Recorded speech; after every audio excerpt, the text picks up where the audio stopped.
What's up, you guys? It's your girl, the Traveling Southern Belle. I'm back with an update. It's been a week and 1 day since I've been back on the road from having my truck in the shop. So far, you know, things are just rolling along. I'm currently in Iowa, waiting on my load. The load was supposed to be ready yesterday. Well, I was supposed to get loaded yesterday, but I guess the product that is being shipped didn't come in until this morning. So they're loading my trailer now, and I'm parked at a truck stop up the street from the shipper. So got my truck out the shop last Tuesday, finally. And then, like, as I'm on my way to pick up my load, I get something in my tire. But the good thing about it is, like, I didn't need the tire replaced. I just had to get it plugged and patched, because it didn't puncture through the casing or anything like that. Like, it was it was repairable, which was a good thing, instead of paying for a whole tire. Excuse me. So it would have been a good start to a week, but like, I took that load from McDonough to the Cula to the Publix, and it's always a long unload time if you're taking produce or any perishables. Meat gets unloaded pretty quickly there, but perishables, and candy and stuff like that, they take forever to unload. I don't understand why. So then right after that load, I had another load to pick up from the Tyson and Cumming. It was scheduled, like the drop dead time was 3 p.m. I didn't get loaded until that next morning around like 7 or 8 o'clock. And that kind of put me behind, because had I like been loaded on time, I would have been delivering to the lineage in Savannah and then picking up another load. So I didn't get to Savannah until about like 3 o'clock, and then they sent me another load. And it's just like, it's been a slow roll. Same thing here. The load was supposed to be loaded yesterday. I would have been in Indiana by this morning, or this afternoon. Payroll cutoff would have made it, and you know, and I'm just trying to get out the hole, because what happened was, when the shop pay was not submitted on time. Like like, I got my truck out the shop Tuesday. The shop downtime pay was not submitted until Friday. Like, I have a new road assist advisor, and like, this is his second time submitting my stuff late or whatever. Like, the first time they went ahead and put it on my my Comdata card, but this time he was just like, it'll be, you know, your next settlement, sorry about that. It's just like, my previous road assist advisor wouldn't have been slow rolling or playing with my money like this. It's just some other stuff that I had going on. Like, I had to talk to my fleet manager about a load that return load that I took before I went home, that put me behind on my home time. It's just like, I don't know, like, I don't like my money to get, you know, I don't like funny money, because then I gotta get hilarious. I don't like getting out of character. Like, I know how to handle stuff, but it's just like, y'all get y'all cut first. Why are y'all playing with folks' money like this, you know? I'm not saying it's a regular issue with that, but we had a conversation on how to understand, like, why does billing take so long for like a recon, or a truck order not used, or a layover? Like, why does the rates change when it comes to that? It's just a lot, and I don't like having to wait when I'm supposed to be paid. Like, if detention says customer pays when invoiced, it needs to be on that settlement if it was submitted before payroll cutoff. Like, what's the hold up? You know, like, yeah, it comes as a convenience when that money, like, you unexpectedly get extra, you know, money on your settlement when you wasn't expecting it. That was redundant, but you get what I'm saying. It's been a stressful week. trying to play catch up because my truck, like I went on home time and come back from home time and I'm expecting to run a load, and then I have to go in the shop for another week. And it was Memorial Day weekend, so that was an extra, like that was like a holdback too on getting parts shipped in and getting, you know, the labor done. But yeah. Oh, so when I went to get my tire fixed, I went to the truck stop. I went to the Loves in Jackson or whatever. And like I was sitting in the shop. It's a very small Loves. Like it's that exit off of 75. I think it's 201. Yeah, 201. And there's a TA, a Loves, a Pilot, and then a Flying J like on the other side of the bridge. And anytime you're on 75 and you're on your way to McDonough, like you're going north or you're going south, headed towards Florida, like depending on what time of day it is, those truck stops get really packed and you see trucks start parking on the ramp. That Loves is very tiny and they have a shop. Now, had I known that there was a Speedco, which is a part of the Loves, you know, brand, over by the Flying J, I wouldn't have went over there because it's you know, it's a lot more space. But I don't think they're open 24 hours or whatever. But it's kind of hard to like find a spot to park in, you know, to wait to be called into a bay. And they had me parked by the scales, and you know, I had to move because another truck was parked. Like it was like a dually, like a hot shot parked next to me. And then there was a truck who, I don't know how he came through the little, it's like a little repair place or a little shop right in the cut over there. But he came through and he was like, hey, he knocked on my door and he's like, hey, I need to get out. And I'm like, okay, cool. You know, I, you know, pulled up and then moved back over there because ain't nobody, it's closed. Ain't nobody supposed to be coming through there. And it's a blue beacon on the other side. But when I got called into the bay, you know, with Loves, you gotta wait outside your truck while it's in the bay getting repairs. Now the TA, you can sit in your truck, but I'm sitting inside and there's a Latin guy that comes in. He doesn't speak very good English, and he's asking, like, I guess where he parked, he kind of like his tail is kind of like blocking a parking spot for somebody to pull out of. He comes in, he was like, hey, how long wait on, you know, for a tire repair, because their mechanic had already left. And you know, the technician was like, it'll be like a couple hours. Like I have one truck in now, it'll be a couple hours. And the guy was like, where do I park, you know, to wait? And his accent was very thick, and the technician was like, he's like, huh? So I helped him. I was like, you know, I kind of translated for him. He was like, oh, well, you just got to try to, you know, get out, you know, park to the side, you know, out the way so other trucks can get around. And he couldn't understand that, so he called somebody to help translate the conversation or whatever. So in mid conversation of them trying to work something out on where to go or how long it would be till he can get pulled in, this super trucker walks in, very, very aggressive and rude, and he's just like, hey, did you just pull in? You need to move, I need to get out or whatever. And I'm very big on like the energy you put out is what you get back to you. And like I didn't like the interaction that was going on. I am a person who will speak up, okay?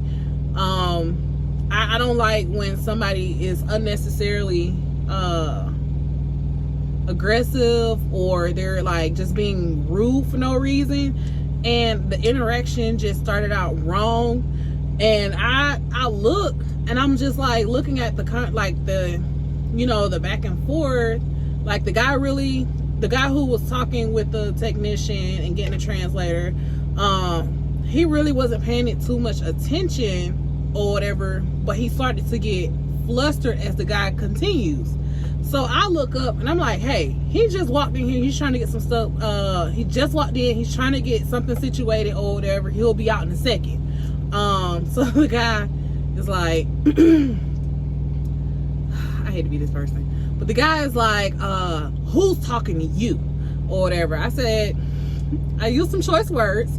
I said, I'm talking to you. Like, you see that they're trying to get something situated. He'll be out in a second. Like, he's trying to find somewhere to park while he waits to get work done. You know what I'm saying? If you were in a rush, if you're in a rush, you're already late. That's how I look at it. You know what I'm saying? But you came in here being rude. Had you asked him a little more nicely, like, hey, how much longer is it gonna be? Do you mind just, moving your truck out the way because people trying to get around? I need to get around you or whatever. Like, it could have went a totally different way had you approached the situation, a certain tone. So he's still going off like nobody's talking to you. Didn't nobody ask you? You need to sit there and close your mouth. I said, I don't know who the hell you're talking to, but you ain't my damn daddy, and you came in here being rude. Get your entitled ass out of the damn shop and be patient or whatever. Like, just damn, like, hold on. If you was that big in a rush, you should have left a little bit earlier, and you see the man is in here trying to get something situated. Like, I called him a prick. I called him an MFer and all that. Like, I started to give him the energy back, but it's like, you can't come in yelling at somebody and demanding an immediate result, And he could have went through a fuel island to get around the man. It was just like, damn, like, do you not have any compassion, no common decency, no patience? Everybody wants everything right now, and it's not that. Like, in this industry, sometimes you have to have a little patience. Especially, what if he was trying to back into a parking spot? You was gonna rush him to get into a parking spot? Like, come on, let's think about this shit now. It just really made me upset, and it frustrated the guy who was getting stuff handled, and the technician, because as soon as that man went back to his truck, he started laying on his air horn, like blowing his air horn. So the technician goes out to help guide him into an area that'll be a little safer and won't impede the flow of traffic. And then he came back in, the technician came back in and was like, he was like, that guy was such an asshole. He was like, I'm sorry, about the interaction or whatever. And I told him, I was like, no, it's not a big issue for me, having to speak up and, the back and forth, because I'm gonna call right is right, wrong is wrong. That could have went a whole lot better had he came in and been a little more nicer, had a little more compassion, been a little more patient. Like, hey, you're blocking. It's just like certain people just want shit right when they want it, and it does not work that way, And he's probably one of those people. I've been in the industry for 20 something years and can't drive worth a damn. They talk shit about steering wheel holders, but yet, they're the ones running folks off the roads because they ain't paying attention. He's probably also one of those people that like to call all types of chaos on the doggone CB. It's just it was his demeanor. And I told him, I was like, I'm not fazed by it, but I'm going to stand up for what's right or whatever. And he was like, no man should talk to a woman like that, And then he was out there being an asshole, and he almost tore up his truck trying to, prove a point. Like, every time I try to get the man to pull up a little bit, he'll press on his gas. He almost tore his tires up, in a pothole and everything. And I was like, see, God don't like ugly. It's just when you out here, like, yeah, everybody got a place to be. But the road ain't yours. It don't belong to you. If you are in a rush, you are already late. That's how I look at it. If you're in a rush, you're already late. Things happen. You're not the only driver out here. You got to be accommodating to everybody around you. If you that big in a hurry, don't stop at no small ass truck stop. Or in no congested ass area. At that time of day, it was congested. Like, you should have kept on trucking, Like, I just don't like stuff like that. But anyways, that was the only thing that I had going on right after, getting back on the road. I'm just like in tunnel vision, trying to keep my head above water, because as soon as like, I'm out the hole and I'm taking my truck back. Like, my lease has been up. It's time for me to go ahead, turn this truck in, because one thing I cannot deal with is another downtime of a week in the shop. Like, I can't. Like, I'm pulling my hair out. or whatever. And like the conversation I had with my fleet manager, he's like, I know this is frustrating. He's like, you're honestly not my only driver with the international that's having the issues that you're having. I'm like, yeah, that's comforting to hear, but shit, I can't make no money in the shop. You know, the amount of, like, yeah, you get shop pay, what is that, like 200 some change after the first 24 hours, you know, like, versus a load that might, you know, get you more than that a day. Not might, but will get you more than that a day. So it's just like, you know, you got to roll with the punches, you know. And the good thing about when I was in the shop was I didn't have to be on the road sick. Like, I was just thinking, like, damn, what if, you know, I was on the road and I found out I had pharyngitis? How would I have gotten the proper medical attention while out there? Like, that was something that I was thinking about. Like, sometimes there's a delay or a setback for a reason, you know, and that right there was the reason. Like, okay, you know, truck went in the shop, got towed to the shop. The very next day I had to go to the emergency room because my throat and my tonsils and everything was swelling to the point where they was closing up. That right there, I was like, okay, cool. But damn, it's like, if it ain't one thing, it's another. But you just gotta roll in the industry. You just gotta learn to roll with the punches, and just make sure, you know, you have something set aside for when things happen like that. Like, this truck has been in the shop so much, it's like I have exhausted you know, maintenance funds and shit. Like like, dang, you know. But it is what it is. It's no, like, yeah, I'm a little trying to play catch up. I'm like pushing myself to my limit, but in due time it'll balance back out. Like, I'll be okay. It's been a week. I'm already cool. I took some loads outside of the Southeast region because they're higher paying loads, so that kind of, you know, balance me back out. And then, you know, next week I'll be, you know, back in the black. I really don't like being in the hole. Like, I do what's necessary to make sure that I'm not in the hole, but when it happens, you know, hey, I communicate with my fleet manager. My fleet manager makes sure that I get, you know, the runs that I need, because I don't like being in the hole for more than a week. Like, who likes being in the hole? It happens. Like, sometimes things happen to where you don't have a choice, but, you know, if you set aside that cushion or whatever, and then you communicate, they'll make it work or whatever. Because if you ain't making money, they not making money. Y'all are business partners. That's why it's number one to communicate. But that's all I had to say about that right there. I guess I'll check in with you guys on the next video. Peace.